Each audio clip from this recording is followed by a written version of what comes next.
क्या आप जानते हैं जिस भारत में आज संविधान का गर्व किया जाता है, उसी भारत में डॉक्टर अंबेडकर के खिलाफ वो बड़े नेता थे जिनकी एक चाल ने इस देश को सदियों पीछे धकेल दिया। असली गद्दारी जानिए आज भारत जिस संविधान पर गर्व करता है, जिसकी वजह से हर नागरिक को बराबरी का हक मिला, उस संविधान के निर्माता डॉक्टर भीमराव अंबेडकर ने उस वक्त वो लड़ाई लड़ी थी जब पूरा सिस्टम उनके खिलाफ था। आज हम उनके विचारों की बात करते हैं, लेकिन उस समय उनका विरोध करने वाले कौन थे? वही लोग जिन्होंने अंबेडकर के सपनों को कुचलने की पूरी कोशिश की। उन्होंने सिर्फ डॉक्टर अंबेडकर का नहीं बल्कि पूरे भारत के दलित, बहुजन, शोषित समाज का गला घोंटने का काम किया।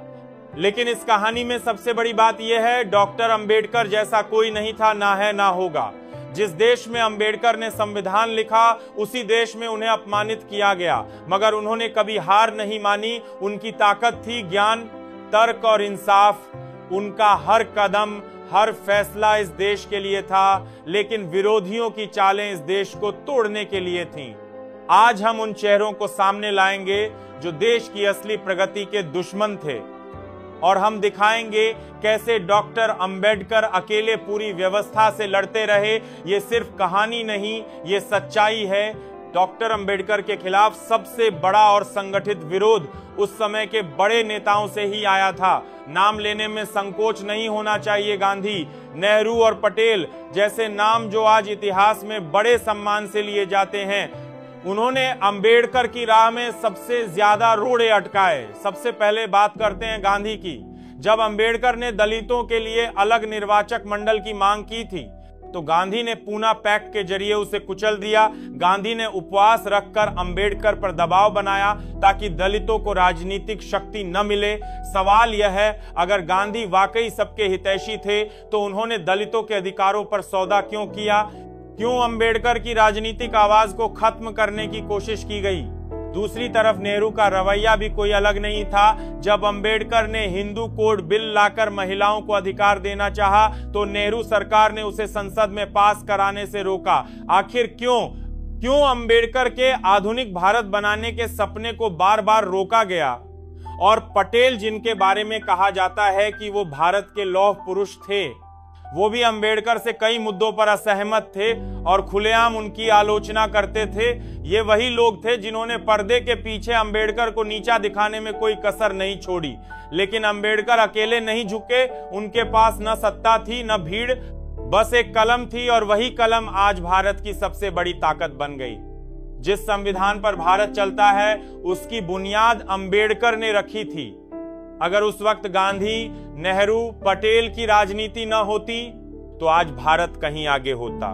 इतिहास के पन्नों में जो लिखा गया है वो अधूरी कहानी है। असली कहानी ये है कि अंबेडकर ने देश के लिए वो कुर्बानी दी जिसकी कल्पना भी कोई नहीं कर सकता। डॉक्टर अंबेडकर की असली ताकत उनकी शिक्षा थी। जिस समय भारत के करोड़ों लोग शिक्षा से वंचित थे, अंबेडकर ने अमेरिका और लंदन से डिग्रियां ली। यही बात उस दौर के ब्राह्मणवादी नेताओं को खटकती थी। वे जानते थे कि अगर अंबेडकर का विचार आगे बढ़ा तो वर्ण व्यवस्था खत्म हो जाएगी। यही कारण था कि संविधान सभा में भी अंबेडकर को बार बार अपमानित किया गया। लोग उनके कपड़ों पर टिप्पणी करते थे, उनके उच्चारण पर हंसते थे, लेकिन अंबेडकर ने हर अपमान को अपने आत्मसम्मान में बदल दिया। गांधी, नेहरू, पटेल ने मिलकर उन्हें राजनीतिक तौर पर अलग थलग करने की साजिश रची। जब अंबेडकर ने अलग दलित आंदोलन शुरू किया तो उसे देश विरोधी घोषित कर दिया गया। सवाल यह है, जो आदमी दलितों को बराबरी दिलाना चाहता था, उसे देश विरोधी क्यों कहा गया?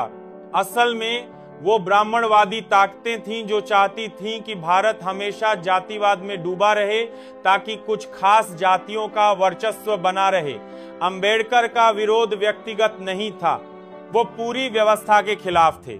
उन्होंने हिंदू धर्म की कुरीतियों पर हमला किया, इसलिए उन्हें हिंदू विरोधी कहा गया।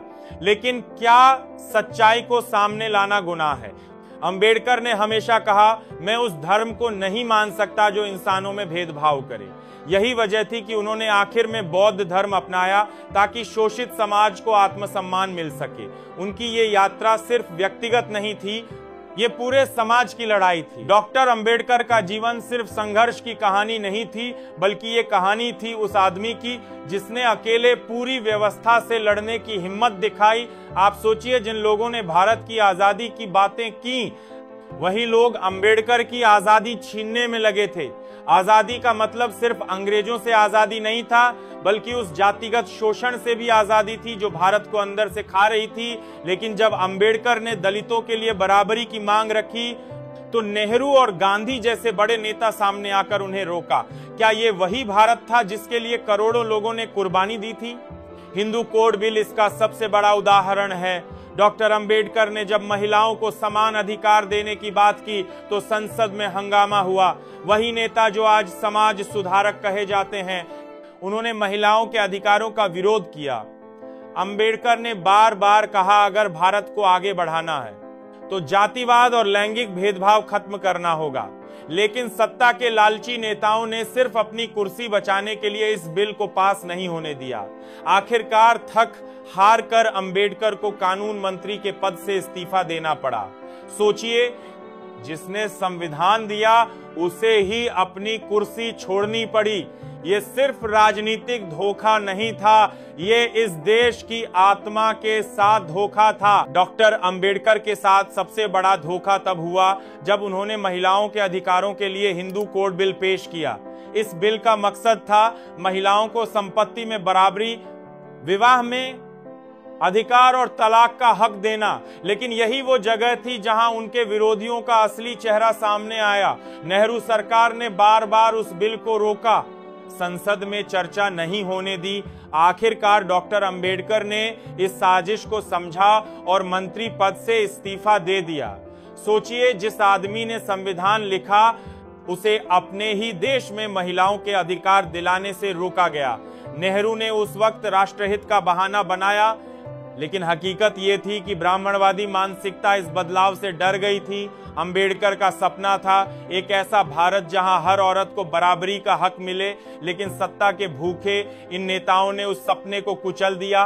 फिर भी डॉक्टर अंबेडकर झुके नहीं। उन्होंने कहा था, मैं जला दिया जाऊं तो मंजूर है, पर झुकूंगा नहीं। यही वजह है कि आज भी अगर भारत में महिलाओं को अधिकार मिलते हैं तो उसकी बुनियाद अंबेडकर की कलम से रखी गई थी।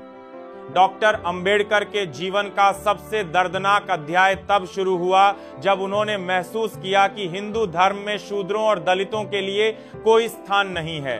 उन्होंने कहा था, मैं हिंदू के रूप में पैदा हुआ हूं, लेकिन हिंदू के रूप में मरूंगा नहीं।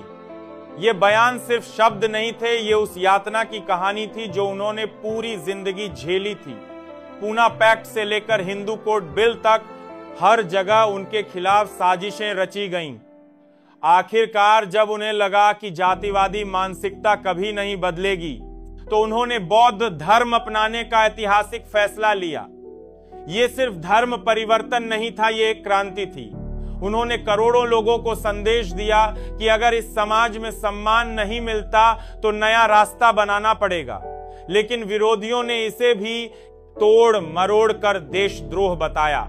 असल में देशद्रोही वो थे जिन्होंने देश को जातिवाद के जहर में डुबो दिया। अंबेडकर का बौद्ध धर्म अपनाना उनकी सबसे बड़ी जीत थी, क्योंकि उन्होंने भय और गुलामी की जंजीरों को तोड़ा था। आज हम जो बराबरी की सांस लेते हैं वो अंबेडकर की इसी बगावत की वजह से मुमकिन हो पाया है। सोचिए, अगर डॉक्टर अंबेडकर इस देश में नहीं होते तो आज भारत का क्या हाल होता। जिस संविधान पर आज गर्व किया जाता है वो कभी बना ही नहीं होता। दलित, बहुजन, महिलाओं को शिक्षा, नौकरी, वोट देने का अधिकार शायद कभी नहीं मिलता। भारत आज भी वर्ण व्यवस्था के उसी अंधेरे में जकड़ा होता जहां कुछ ऊंची जातियों का राज चलता और बाकी करोड़ों लोग सिर्फ गुलाम बने रहते। अंबेडकर अकेले वो शख्स थे जिन्होंने उस अंधेरे में रोशनी की लौ जलाई। उन्होंने कहा था, शिक्षित बनो, संगठित रहो और संघर्ष करो। अगर अंबेडकर नहीं होते तो शायद आज भी हमारे समाज में छुआछूत खुलेआम चलता, दलितों का मंदिरों में प्रवेश रोक दिया जाता, महिलाएं बिना अधिकारों के जीने को मजबूर होती। अंबेडकर ने भारत को संविधान ही नहीं दिया, उन्होंने आत्मसम्मान का पाठ पढ़ाया। उनके विरोधियों ने भारत को जातिवाद में डुबोने की पूरी कोशिश की, लेकिन अंबेडकर ने इस देश को संविधान, शिक्षा और बराबरी का रास्ता दिखाया। असली भारत, असली आजादी तभी आई जब अंबेडकर ने कलम उठाई, और ये सच कभी कोई मिटा नहीं सकता। डॉक्टर अंबेडकर के विरोध में खड़े हुए नेता सिर्फ विरोधी नहीं थे, बल्कि उस ब्राह्मणवादी सोच के प्रतिनिधि थे जो सदियों से दलितों और शोषितों को दबाकर रखना चाहती थी। अंबेडकर की सबसे बड़ी ताकत यही थी कि उन्होंने उन चेहरों को बेनकाब किया जो ऊपर से देशभक्त दिखते थे लेकिन असल में जातिवाद के पोषक थे। अंबेडकर ने अकेले वो कर दिखाया जो करोड़ों लोगों का सपना था, बराबरी, न्याय और सम्मान। आज जिन नेताओं के नाम पर सड़कें और स्टैच्यू बनते हैं, असल में इतिहास उन्हें धोखेबाज के तौर पर याद रखिएगा। अंबेडकर को कभी सत्ता नहीं मिली, लेकिन उन्होंने विचारों से सत्ता को हिला दिया। अगर आज आप बराबरी से जी रहे हैं तो उसकी वजह अंबेडकर हैं। अंबेडकर ने सिर्फ संविधान नहीं लिखा, उन्होंने भारत को इंसानियत सिखाई। अगर आपको लगता है कि डॉक्टर अंबेडकर के साथ इस देश में अन्याय हुआ, तो इस वीडियो को हर उस इंसान तक पहुंचाओ जो सच्चाई जानना चाहता है। आज भी अंबेडकर के विचार दबाए जा रहे हैं, लेकिन ये हमारी जिम्मेदारी है कि हम सच को आवाज दें। वीडियो को लाइक करें, शेयर करें और चैनल को सब्सक्राइब करें, और कमेंट में अपनी राय जरूर लिखिए ताकि पूरी दुनिया जाने कि अंबेडकर का सपना अभी जिंदा है। अगली बार हम और गहरे सच लेकर आएंगे। भीम का मिशन खत्म नहीं हुआ है, अभी तो शुरुआत है। मिलते हैं अगले वीडियो में, तब तक के लिए जय भीम, जय भारत।